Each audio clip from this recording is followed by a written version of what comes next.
اب میں نے آپ سے اسی لیے شروع میں عرض کر دیا تھا کہ دین ان حقائق کو بیان کرنے کے لیے سمبولزم کا سہارا لیتا ہے، اس لیے میں نے آپ کی خدمت میں عرض کیا تھا کہ آپ جیسے ہی کہہ رہے ہیں نا موت کے بعد، اب یہ سمجھ لیں آپ کی حواس خمسہ تو بیکار ہو گئے، اب تو صرف یہی ہے کہ آپ علامتیں لے لیں اور ان علامتوں کو پکڑ کے آگے تک چلے جائیں۔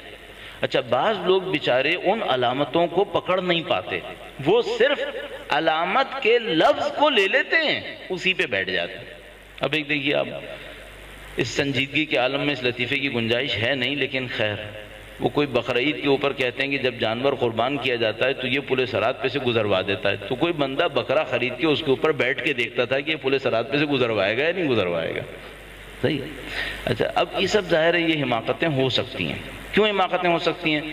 اس بندے خدا نے یہ سمجھا ہے کہ پل صراط یعنی ایک برج، پل، اور اس بندے خدا نے یہ سمجھا ہے کہ قربانی یعنی سواری، تو وہ قربانی کو سواری سمجھ رہا ہے اور پل صراط کو برج، پل سمجھ رہا ہے، اور وہ بیچارہ سمجھ رہا ہے کہ ایک فزیکل برج ہے، پل ہے، جس کے اوپر ایک سواری پہ بیٹھ کے مجھے جانا ہے، تو وہ اس پل پر چلنے والی سواری ڈھونڈ رہا ہے۔ صحیح ہے؟ دونوں حماقت ہیں۔ آپ کو اور مجھے فوراً سمجھنا پڑے گا کہ بھائی یہ سب علامتیں ہیں، ان علامتوں کے کچھ حقائق ہیں، آپ ان علامتوں پہ نہیں رک سکتے۔ یہ علامتیں کسی حقائق کو نشاندہی کرنے کے لیے استعمال کی گئی ہیں۔ مثال کے طور پر قبر کی زندگی۔ اچھا بھائی، قبر کسے کہتے ہیں؟ یہ جو 1.5-2 گز کا پیس، قبر میں اتنے باغ ہوں گے، اس 1.5 گز میں کتنے پودے لگ جائیں گے؟ آگ ہوگی، گڈھے ہوں گے، اس 1.5 گز میں کتنی آگ لگ جائے گی؟ صحیح؟ اس کا مطلب ہے قبر کی زندگی کا مطلب زمین کا یہ 1.5 گز کا ٹکڑا نہیں ہے۔ پھر کیا ہے؟ اگر کوئی بچہ شکم مادر میں ہو اور اس کو کوئی کہے کہ ماں کے اس پیٹ کے پیچھے دنیا ہے، تو اس کے لیے سمجھنا آسان ہے یا مشکل ہے؟ کافی مشکل ہے۔ وہ اپنے وجود کے ہر حصے پر اعتراض کر سکتا ہے کہ اس کا کوئی فائدہ نہیں ہے۔ مثلا ماں کے شکم میں پاؤں کا کیا فائدہ؟ نہ سوئمنگ کرنی ہے نہ چلنا ہے، تو پاؤں بیکار ہے۔ ہاتھ کا کوئی فائدہ نہیں ہے چونکہ کسی چیز کو پکڑنا ہی نہیں ہے، لیکن اس کو نہیں پتا کہ بھائی یہ سب کچھ جو ہے وہ یہاں کے لیے نہیں ہے، یہ کہیں اور کے لیے ہے، سب کا سب کہیں اور کے لیے ہے۔ آپ یہاں کے لیے خلق نہیں ہوئے ہیں، آپ کہیں اور کے لیے خلق ہوئے ہیں۔ علامہ طباطبائی بہت خوبصورت ایک جملہ کہتے تھے ہم فنا کے لیے خلق نہیں ہوئے، ہم بقا کے لیے خلق ہوئے، بقا کے لیے خلق ہوئے۔ ہم نے صرف جگہوں کو تبدیل کرنا ہے، اور میں جگہ کا لفظ استعمال کر کے گھبرا رہا ہوں، مراحل سے گزرنا ہے، مراحل سے گزرنا ہے، یہ زیادہ بہتر لفظ ہے۔ جگہ کو تبدیل ہم نے نہیں کرنا، ہمیں کروایا جائے گا، اور جگہ نہیں ہے در حقیقت مرحلہ ہے، تو ہم نے مراحل سے گزرنا ہے۔ وہ کیا ہوگا؟ یہ ایک مرحلہ ہے زندگی کا۔ یہاں سے میری اور آپ کی آنکھیں بند ہوں گی، اس سے کچھ منٹ پہلے جو دوسرے مرحلے میں نے اور آپ نے زندگی گزارنی ہے، اس کے لیے آنکھیں کھل جائیں گی، اور پھر وہ بھی نظر آ رہا ہوگا اور یہ بھی نظر آ رہا ہوگا۔ چند منٹ پہلے، صرف چند منٹ پہلے آنکھیں کھلیں گی، یہ مرحلہ بھی نظر آ رہا ہوگا اور وہ مرحلہ بھی نظر آنا شروع ہوگا۔ کیا مطلب؟ ہم لوگ بعض اوقات کہتے ہیں کہ اب اس کی روح برزخ میں داخل ہو گئی ہے، صحیح ہے؟ حقیقت یہ ہے، جو سمجھ میں آتی ہے بات، وہ یہ کہ ہم ابھی بھی برزخ ساتھ لے کے چل رہے ہیں۔ وہ جو برزخ کی دنیا جس میں ہم لوگ کہتے ہیں اس دنیا کے بعد برزخ میں جانا ہے، وہ جو ہم کہتے ہیں اس دنیا کے بعد برزخ میں جانا ہے، یہ جملہ شاید دقیق نہیں ہے۔ ہمیں کیا کہنا چاہیے جیسے ہی ہم مرنے لگتے ہیں اس سے کچھ دیر پہلے وہ برزخ بھی ہمیں نظر آنے لگتی ہے جو ابھی بھی ساتھ چل رہی ہے، ابھی بھی ساتھ چل رہی ہے۔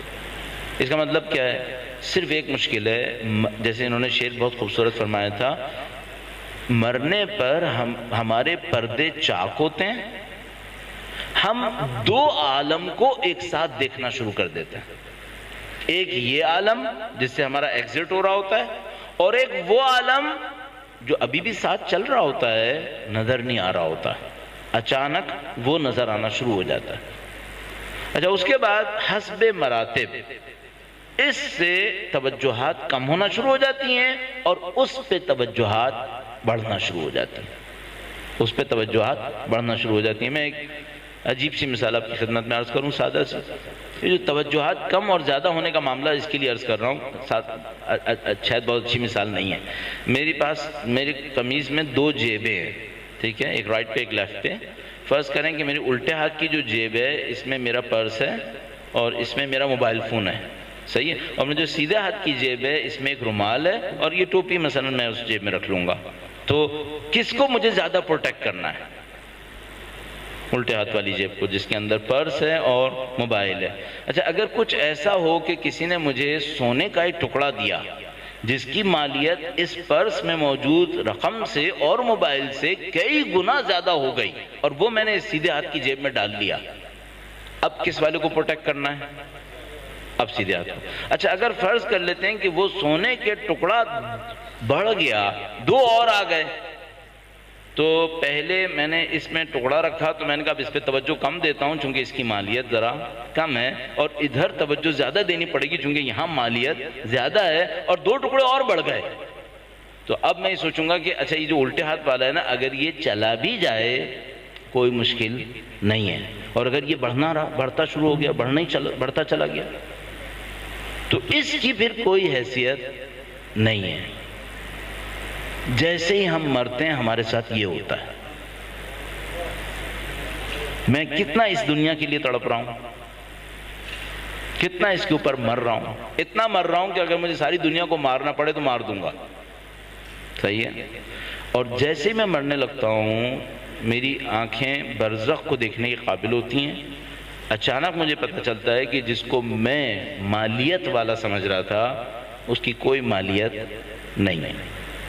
میری توجہات خواہ نہ خواہ اس دنیا سے نکل کر اس دنیا کی طرف ہونے لگتی ہیں، اور چند ہی گھنٹوں، دنوں یا مہینوں حسب مراتب اتنی شدید ہو جاتی ہیں کہ پھر مجھے یہاں کی کوئی چیز یاد نہیں رہتی، اب یہاں کی کوئی حیثیت نہیں ہے، معاملہ ختم۔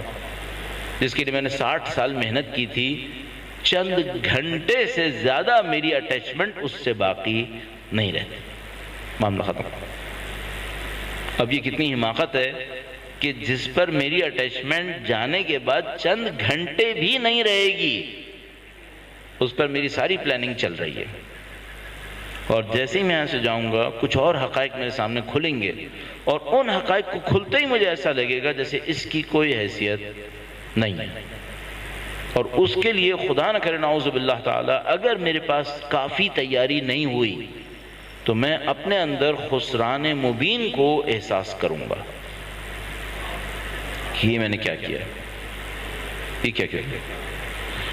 تو ہم لوگ اس طرح سے مختلف فیزز میں تبدیل ہوتے رہیں گے۔ میں آپ کی خدمت میں عرض کر رہا تھا کہ 3 فیزز ہو سکتے ہیں، وہ پھر بہت زیادہ علمی بات ہونے لگتی ہے، لیکن چونکہ اب یہاں تک آ گئے، قوس صعود قوس نزول دونوں کہہ دیا، اب یہ بھی کہہ دیں، تو اس میں یہ ہوتا ہے کہ پہلے فیز میں ہم جب جاتے ہیں یہاں سے اور برزخ میں جاتے ہیں تو مادیات سے چیزیں غائب ہو جاتی ہیں، مادی چیزیں غائب ہو جاتی ہیں، صرف مادیات کی شیپس رہ جاتی ہیں، شکلیں باقی رہ جاتی ہیں۔ وہ کیسے؟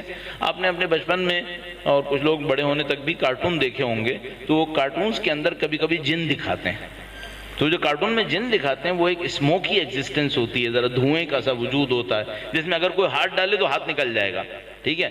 اور اچھا وہ جو اسموک ہے، دھواں ہے، اس کی کوئی میٹیریل سبسٹینشل کوئی لیونٹ وہ نہیں ہے، ریالٹی نہیں ہوتی، تو بس وہ دکھاتے ہیں کہ یوں ہاتھ ڈالا تو ہاتھ نکل گیا، تو یہ پھر کیا ہے؟ یہ مادہ تو نہیں ہے، تو کہتے ہیں مادہ تو نہیں ہے، مادے کی شکل ہے، مادے کی شکل ہے لیکن خود مادہ نہیں ہے۔ عالم برزخ کو اس خاطر عالم مثال کہا جاتا ہے، عالم مثال کہا جاتا ہے۔ یہ جتنے بھی ہم اور آپ خواب دیکھتے ہیں یہ سب عالم مثال کے ہیں، وہ جو صحیح خواب دیکھتے ہیں سب عالم مثال کے ہیں، کہ جس میں ہم عالم مثال کی کوئی شکل اپنے خواب میں دیکھ لیتے ہیں، تو جبکہ وہ حقیقت مادی نہیں ہوتی ہے لیکن ہمارے دماغ میں شکلیں ہی آتی ہیں، اور وہ شکلیں بغیر مادی حقیقت کے عالم مثال کہلاتی ہیں۔ جب اس عالم سے گزر جاتے ہیں، اور میں نے اتنی آسانی سے کہہ دیا کہ گزر جاتے ہیں، کاش اتنی آسانی سے کوئی گزروا دے، چونکہ یہ میں آپ کی خدمت میں عرض کرتا چلوں، مستند روایت کے مطابق اہل بیت نے فرمایا ہے کہ محشر میں ہم تمہارا ساتھ دیں گے، برزخ تمہیں خود گزارنی ہے، برزخ تمہیں خود گزارنی ہے۔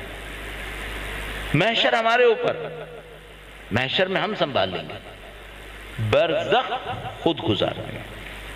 البتہ ان کے عظیم الشان وجود سے ہمیں نصرت ملتی رہے گی، لیکن مرحلے خود گزارنے، تو برزخ کی جتنی گھاٹیاں ہیں وہ ساری ہم نے طے کرنی ہے، اس میں کوئی کنسیشن نہیں ہوگا، اس میں عام آدمی کے لیے کوئی کنسیشن نہیں ہوگا، اس کو سپورٹس ملتی رہیں گی، بالکل ایسے جیسے اگر آپ کو کسی صحرا سے گزرنا ہے اور آپ کے پاس سواری بھی نہیں ہے تو راستہ سخت ہے، لیکن اگر کوئی ایک مضبوط سواری مل جائے جو صحرا کی سختیوں کو جھیلنے کے باوجود آپ کو سواری دے دے تو آپ کو بہت بڑی آسانی مل گئی نا۔ تو اگر آپ کو صحرا سے گزرنا ہے اور آپ کے پاس کوئی سایہ بھی نہیں ہے تو آپ بہت سختی میں آ گئے، لیکن اگر آپ کو صحرا سے گزرنا ہے اور سواری بھی مل گئی اور سایہ بھی مل گیا تو کام آسان ہو گیا، اور اگر آپ کو صحرا سے گزرنا ہے اور آپ کے پاس زیادہ راہ نہیں ہے تو کام بہت سخت ہو گیا، لیکن اگر آپ کو صحرا سے گزرنا ہو اور سواری بھی مل جائے اور سایہ بھی مل جائے اور کھانا پانی بھی زیادہ راہ کی صورت میں ملتا رہے تو کام کافی آسان ہو گیا۔ اور اگر اسی صورتحال میں کوئی اچھا رفیق بھی مل جائے تو پھر تو معاملہ کافی آسان ہو گیا، کافی آسان۔ لیکن گزرنا ہے یا نہیں گزرنا ہے؟ ہاں گزرنا تو ہے، گزرنا تو ہے، تو یہ صورتحال ہے ہماری، گزرنا تو ہے۔ اب کون سواری لایا ہے، کون سواری نہیں لایا ہے، کون سایہ لایا ہے، کون سایہ نہ لا سکا، کون زیادہ راہ لے کر آیا، کون زیادہ راہ نہیں لایا، کون جلیس اور ہم سفر لایا اور کون نہیں لایا، کون پڑاؤ کے لیے رات میں کہیں رکنا ہوگا خیمہ لایا، گھر لایا، محل لایا یا کچھ بھی نہیں لایا۔ دنیا کے گھر تو بنتے رہیں گے، کس نے برزخ کا گھر بنایا، کس نے برزخ کی منزلیں بنائی؟ یہ سفر اتنا لمبا ہے کہ اس سفر کے ایک معنی میں بانی اور رہنما امیر المومنین فرما رہے ہیں کہ بہت لمبا ہے۔ درود بھیجے گا ان کی ذات مقدس پر۔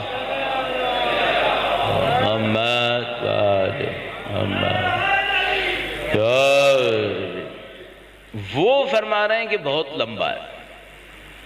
دیکھیے عزیزان محترم، کبھی ایسا ہوتا ہے کہ آپ نے اور میں نے کسی چیز کو دور سے دیکھا ہوتا ہے اور کبھی ہم کسی چیز کی گہرائی میں پہنچے ہوئے ہوتے ہیں۔ تو مثال کے طور پر ایک بلڈنگ کو میں دیکھتا ہوں تو میں نے دور سے دیکھا ہوتا ہے، لیکن جو اس کا آرکیٹیکٹ ہوتا ہے، جو اس کا اسٹرکچرل انجینئر ہوتا ہے، اس کے پاس اس کی ساری باریکیاں واضح ہوتی ہیں۔ جو راستے کا بانی ہے اور راستے کا ہادی ہے،